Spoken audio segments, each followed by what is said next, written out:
Olá, está no ar o Câmara em Pauta, o programa que traz as principais discussões que movimentaram o Legislativo paulistano durante a semana.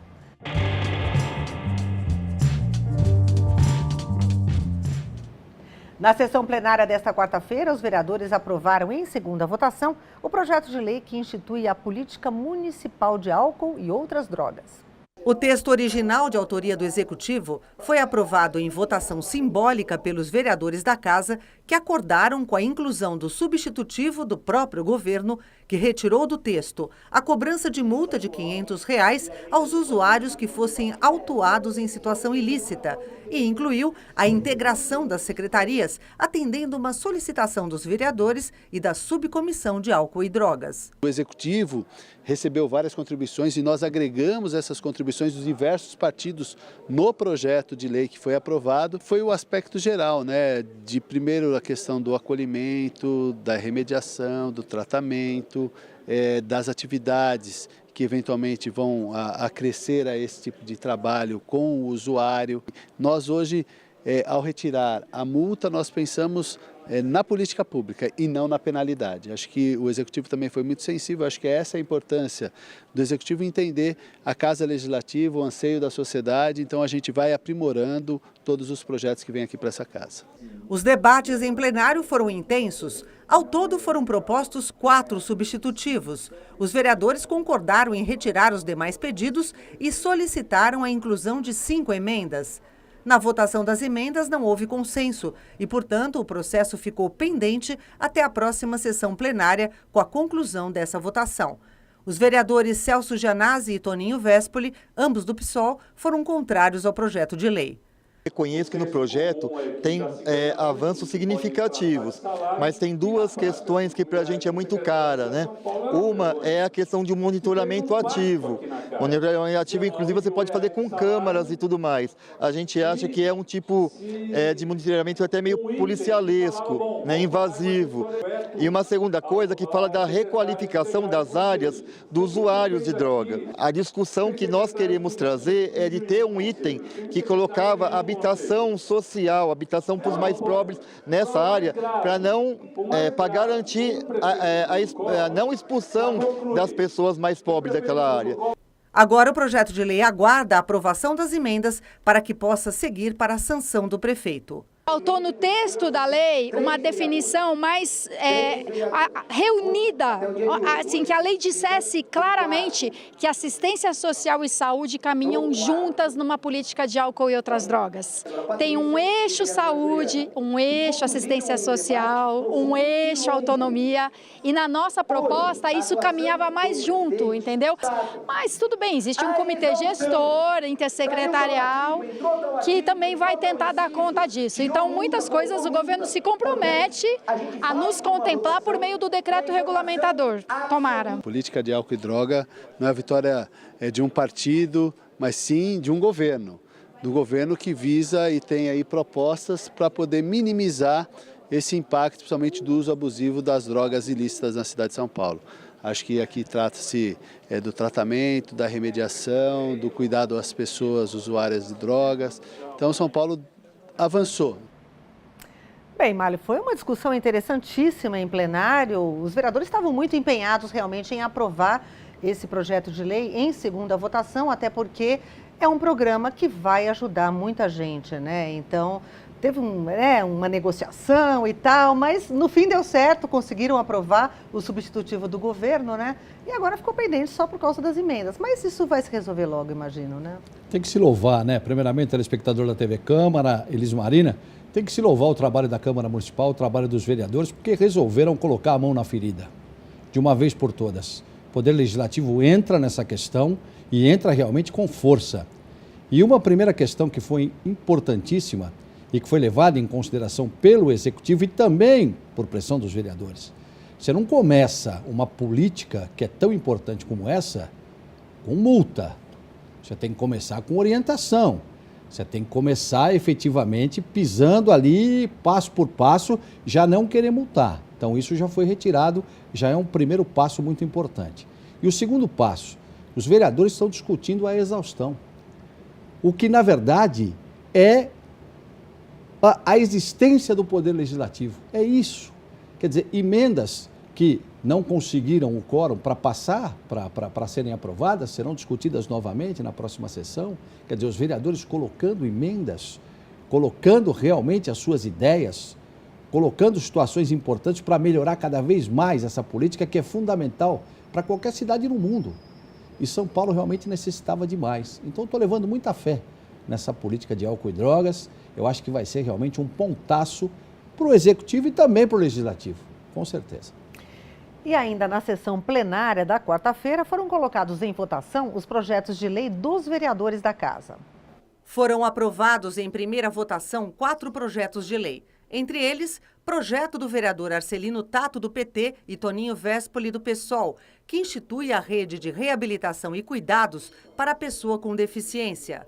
De autoria do vereador pelo PT, Jair Tato, aprovado o projeto de lei que prevê reserva de 1% nas vagas de estágio em nível superior da administração pública para pessoas com 60 anos ou mais. Passou também o projeto de lei da vereadora Sandra Tadeu, do DEM, que regulamenta o funcionamento dos portões e cancelas automáticas no município. Ainda em primeira votação pela Casa, aprovado o projeto de lei da vereadora Ruth Costa, que trata de isenção do IPTU para o primeiro imóvel. Esse projeto de lei foi pensado porque quando você compra um imóvel e é o seu primeiro imóvel, é importante que você dê uma força para essas pessoas. Então, quando você compra imóvel, você tem várias outras coisas para pagar. E eu acho que o IPTU é algo que o município pode, eventualmente, abonar para que dê uma força para o cidadão paulistano adquirir e regulamentar o seu primeiro imóvel. Ainda na sessão plenária, tomou posse o vereador Jonas Camisa Nova, que ficou no lugar do vereador Edson Aparecido dos Santos, que reassumiu o cargo de secretário municipal de saúde. Meu objetivo é lutar pela Zona Sul, mais nas periferias, porque está faltando muita coisa. Sei que temos alguns vereadores lá também, e eu vim para unir forças para que se melhore a região e o social também. Bem, temos um novo vereador na Casa, né? Agora Isso. O Jonas, que faz parte agora também do quadro dos vereadores aqui da Câmara Municipal. E é interessante que você vê que os vereadores estão a todo vapor, fazendo seus projetos de lei, e as pessoas, elas podem conhecer esses projetos de lei, não é, Málio? Acho que se a gente entrar no portal da TV Câmara, é só colocar lá de quem é o vereador, o projeto de lei, já acha, já pode ler direitinho. É interessante isso, né? E você vê que na sua matéria são projetos que mexem com a vida das pessoas. Projetos que têm muito a ver com você que está nos assistindo. A Câmara Municipal de São Paulo hoje tem uma condição, através da TV Câmara, através dos meios de comunicação, de levar até você informações importantes. Muita gente que fica naquela história do pessimismo, o vereador só vota nome de rua. Não é bem assim. Se você prestar atenção, não é assim. Por exemplo, o portal da Câmara, sampaulo.sp.leg.br, tem lá os projetos em tramitação. É só entrar e ler. Projetos que têm a ver com a sua vida, com a sua qualidade de vida, e são muitos e muitos projetos. Então, a Elis Marina, na matéria, já deu um exemplo de alguns projetos que estão sendo votados e que são importantes, todos mexendo com a nossa vida.